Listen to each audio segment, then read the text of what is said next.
Hello everyone, meet me again in my virtual class. My name is Dewa Bagus Kasumajaya.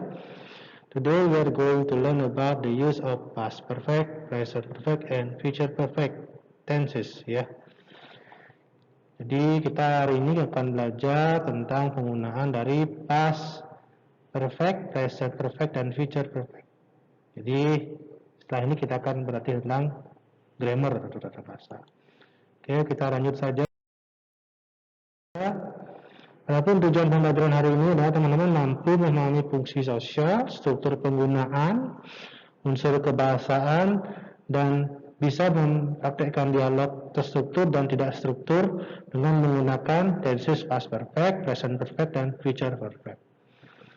Jadi tujuan hari ini teman-teman seperti ini. Oke, kita lanjut saja. Next. Materi yang akan dipelajari tentunya ada 3, ada past perfect tenses, kemudian the present perfect tense, kemudian ada future perfect tense. Jadi 3 tenses ini kita akan pelajari dulu. Tapi sebelum itu kita harus mengingat bahwa sebenarnya past perfect tense ini kalau ditranslate ke bahasa Indonesia itu artinya sama ya. Kalau Bapak terjemahkan secara umum itu artinya sudah. Sudah versi bahasa Inggris sama bahasa Indonesia itu berbeda-beda tiap waktunya. Jadi kalau sudah di past perfect ini berarti pas sudahnya itu di masa lampau, kalau presentnya baru-baru ini saja di masa ini sudah di future itu untuk di masa depan. Nah seperti apa sudah masing-masing past perfect, present perfect, sama future perfect itu? Mari kita lihat berikut ini. Ya untuk past perfect tenses, jadi definisinya adalah past perfect tenses adalah tenses yang digunakan untuk menyatakan bahwa suatu aksi telah selesai pada suatu titik di masa lalu. Jadi sebelum aksi lainnya terjadi. Ingat kata kuncinya past perfect itu suatu aksi telah selesai pada suatu titik di masa lalu. Masa lalu ya. Sebelum aksi lain terjadi. Jadi suatu aksi di masa lalu kemudian diikuti dengan suatu aksi kedua di masa lalu juga. Nah, contohnya adalah she had studied English before she moved to Jakarta. Jadi artinya di sini dalam aksinya yang lainnya terjadi itu sebelum dia pindah ke Jakarta, sekali lagi sebelum dia pindah ke Jakarta, dia sudah belajar bahasa Inggris. Jadi dia misalnya si Ayu ini sebelum dia ke Jakarta itu belajar dulu bahasa Inggris. Jadi dia sudah belajar bahasa Inggris. Jadi ini maksudnya titik masa lalu sebelum aksi lainnya terjadi. Oke, contohnya adalah ya bisa dilihat di sini. Ya, ini lebih mudah contohnya kalimat positif, negatif tanda tanya ya. Jadi contohnya she had studied chapter 1 before she studied chapter 2. Jadi sebelum dia belajar bab 2 ya, dia harus mempelajari bab 1. Nah kemudian yang negatif she had not atau disingkat bisa menjadi she hadn't. She hadn't studied chapter 1 before she studied chapter 2. Nah untuk kalimat interrogatif katanya had she studied chapter 1 before she studied chapter 2. Nah, jadi di sini kita bisa lihat bahwa yang ini adalah past perfect, ya ini adalah past perfect, yang ini adalah ekornya simple past. Jadi kegiatan yang kedua itu yang warna hijau ini, jadi yang di sini adalah past perfect. Nah, rumus past perfect yang untuk kalimat positif itu gampang ya. Subjek, I, you, they, we, see it. Kemudian diikuti dengan had, kemudian dipakai verb 3. Verb 3 dari study itu study tanpa ide ya. Kemudian untuk ekornya ini menggunakan simple past tense. Jadi subjek verb 2. Jadi kalau ada yang bingung tentang simple past tense, bisa lihat video Bapak tentang cara membuat kalimat menggunakan simple past tense ya. Jadi sebenarnya simple ya, dan tinggal subjek diganti verb 2. Kalau yang ini pakai verb 3 atau past participle. Nah kemudian untuk yang negatif ya rumusnya she hadn't atau had not ya. Kemudian verb 3, kemudian diikuti oleh simple past. Kemudian had, kalau yang kalimat yang tengah-tengah had, she, verb 3, kemudian diikuti oleh simple past. Jadi sangat gampang sekali ya past perfect itu ya. Ingat simple past perfect itu ya selalu digunakan untuk menyatakan kejadian yang di masa lampau yang sudah duluan terjadi kemudian diikuti kejadian yang kedua. Contohnya ini anak-anak yang si had studied chapter 1, dia sudah belajar bab 1 sebelum belajar bab 2. Jadi sederhana seperti itu. Oke, kita lanjut saja. Kemudian yang present perfect. Nah, present perfect ini juga sama ya, artinya sudah ya, tapi sudahnya baru-baru sekitar 5 menit biasanya ya. Jadi definisi present perfect itu adalah suatu bentuk kata kerja yang digunakan untuk menyatakan suatu aksi atau situasi yang telah dimulai di masa lalu dan masih berlanjut sampai sekarang atau telah selesai pada suatu titik waktu tertentu di masa lalu, namun efeknya masih berlanjut.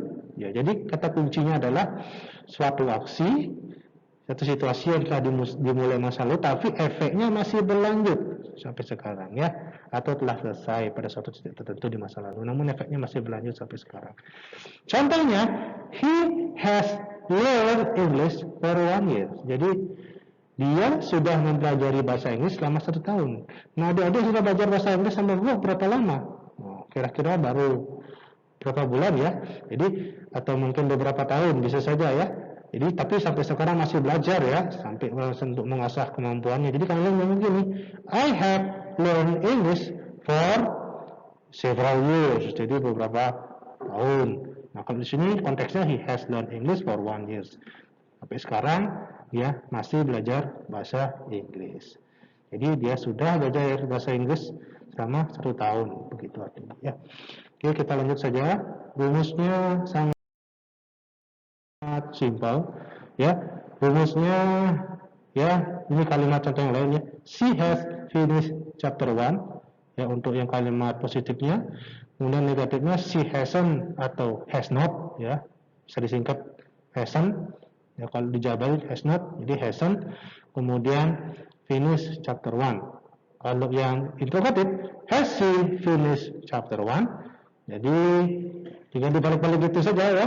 Jadi gampang ini present perfect itu. Yang artinya she has finished chapter 1, dia sudah selesai membaca chapter 1 atau bab 1. Baru saja selesai kira-kira 5 menit yang lalu gitu ya. Dia rumusnya menggunakan she, habis itu has, kemudian verb 3. Perbedaan pakai have sama has itu dari subjeknya ya. Kalau subjeknya you, Dewi, dia pakai have. Kalau subjeknya she, he, it, dia itu pakai has. Ya, sekali lagi.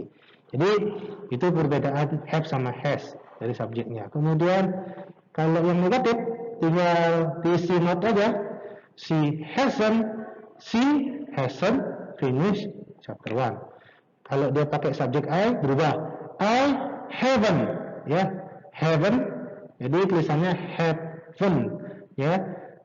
Finish chapter 1. Jadi ini diganti kalau dia pakai apa namanya subjeknya Ayu Dewi, dia pakai haven't. Kalau subjeknya Sihid pakai hasn't. Nah, kemudian kalau yang ini yang kalimat interrogatifnya has she finished chapter 1, jadi dibalik ya yang anak ini ya, have itu di depan atau has-nya. Has habis itu diikuti subjek, she habis itu verb 3. Gampang sekali ya Naya, sangat gampang sekali. Nah, juga ingat has sama have ini harus diikuti oleh subjeknya. Ingat sekali lagi, kalau you, Dewi memakai have, kalau she, he, it memakai has. Oke. Kita lanjut langsung.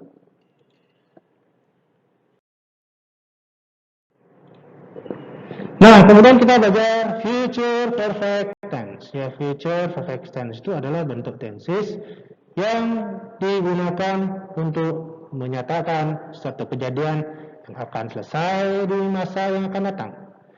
Nah, yang akan selesai, maksudnya yang sudah akan selesai, itu kata kuncinya, di masa yang akan datang. Contohnya, I will have left before Sarah arrives. Saya akan sudah pergi sebelum Sarah tiba di rumah saya. Gitu modelnya. Saya akan sudah pergi sebelum Sarah datang di rumah saya besok. Jadi kalau kamu datang ke rumah saya besok, jadi pasti saya sudah akan pergi, itu modelnya ya. Jadi kalau diterjemahkan seperti itu. Nah, untuk tata bahasa grammarnya itu sederhana ya nak ya, future perfect tense itu. Jadi untuk kalimat positif ya, future perfect tense itu selalu diikuti oleh simple present tense. Ya, ini simple present tense itu subjek verb 1. Nah, ini future perfect tense-nya yang ini ya. Sekali lagi yang ini future perfect tense-nya. Nah, kalau kalimat positifnya, contohnya, she will have studied chapter 1 before she studied chapter 2. Dia akan sudah selesai belajar bab 1 sebelum belajar bab 2. Nah, mudahnya seperti itu. Jadi, besok dia akan sudah selesai belajar bab 1 sebelum dia belajar bab 2. Jadi, begitu untuk kalimat negatifnya. Nah, she will not have, atau bisa disingkat will have studied chapter 1 before she studied chapter 2. Jadi dia akan belum selesai belajar bab 1 sebelum belajar bab 2 besok. Nah, jadi suka nunggak PR nih biasanya begitu ya kalimatnya ya. Jadi belum selesai besoknya bab 1-nya. Nah, kemudian untuk kalimat integratif, will she have studied chapter 1 before she studied chapter 2. Jadi ingat selalu ya, kalau kalimat negatif itu di depan ditaruh will-nya. Will she have studied chapter 1 before she studied chapter 2, yang artinya apakah dia akan selesai mempelajari bab 1 sebelum mempelajari bab 2 besok? Kayaknya enggak deh kalau misalnya main-main, apalagi dia main mabar Mobile Legends, kayak ragu orang yang menanyakan. Jadi kalimatnya seperti ini ya, will she have studied chapter 1 before she studied chapter 2. Nah, ingat rumusnya sangat gampang ya sekali ya. Rumus untuk kalimat positifnya itu adalah she, habis itu ditambah will have, habis itu ditambah verb 3, habis itu diikuti simple present. Nah, kalau ada yang bingung sama simple present, nanti kita silakan pelajari video Bapak khusus tentang penggunaan simple present dulu ya, supaya anak bingung membuat ini. Kemudian untuk kalimat yang ini negatif, tinggal ditambah she, habis itu will have atau will not have, habis itu ditambah verb 3, ditambahin simple present tense. Gampang ya. Kemudian ini kalau untuk kalimat negatif, will-nya dibawa ke depan, will, habis itu subjek she, habis itu have ditambah verb 3, have tambah verb 3, habis itu ikuti oleh simple present tense. Oke. Nah, jadi itu tentang future perfect tense ya. Kita lanjut saja ke sesi tanya jawab. Jika ada pertanyaan silahkan langsung dihubungi Bapak di WA ya, di 087861453281. Dan itu Bapak agak slow respon, tapi biasa Bapak akan menjawab ya. Nanti jika ada pertanyaan silahkan hubungi Bapak di sini ya. Ya, jadi kalau benar-benar ingin belajar serius tentang ini silahkan dihubungi di sini ya. Okay, that's all for today. Thank you very much for your time to learn about these tenses in my videos. Okay, thank you very much and see you. Goodbye.